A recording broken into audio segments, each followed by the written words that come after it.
অতিরিক্ত তেল মজুত করে কৃত্রিম সংকট তৈরির চেষ্টা ও চোরাচালান প্রতিরোধের নির্দেশ দিয়েছেন প্রধানমন্ত্রী তারেক রহমান। একই সঙ্গে তেলের দাম যেন না বাড়ে সেজন্য প্রয়োজনীয় ব্যবস্থা নেওয়ার নির্দেশও দিয়েছেন তিনি। বিএনপির সংসদীয় দলের সভা শেষে একথা জানান জাতীয় সংসদের চিফ হুইপ নুরুল ইসলাম মনি।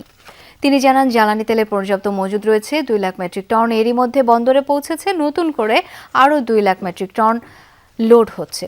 বিকেল 4টায় সংসদ ভবনের সরকারি দলের সভা কক্ষে সংসদ নেতা ও প্রধানমন্ত্রী তারেক রহমানের সভাপতিত্বে বৈঠকটি শুরু হয়।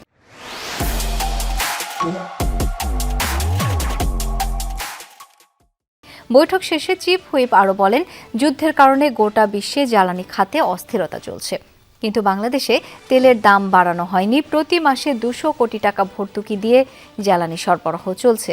সরবরাহের ঘাটতি নেই, তাই আতঙ্কিত না হওয়ার আহ্বান জানানো হয়। চিফ হুইপ জানান, এবার এই যাত্রায় দুর্ঘটনার কারণ অনুসন্ধানে তদন্ত করে প্রয়োজনীয় ব্যবস্থা নিতেও নির্দেশ দিয়েছেন প্রধানমন্ত্রী। নুরুল ইসলাম মনি বলেন, স্পিকারের স্ত্রীর মৃত্যুতে সভায় শোক প্রকাশ করেছে সরকার দলীয় সংসদ সদস্যরা।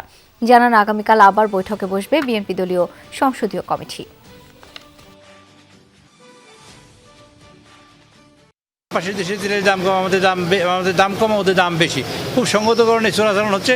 চোরাচালান রোধের জন্য তিনি কঠোর ব্যবস্থা নেওয়ার জন্য হোম মিনিস্টারকে বলেছেন এবং তারপরে কঠোর ব্যবস্থা নেওয়া হবে।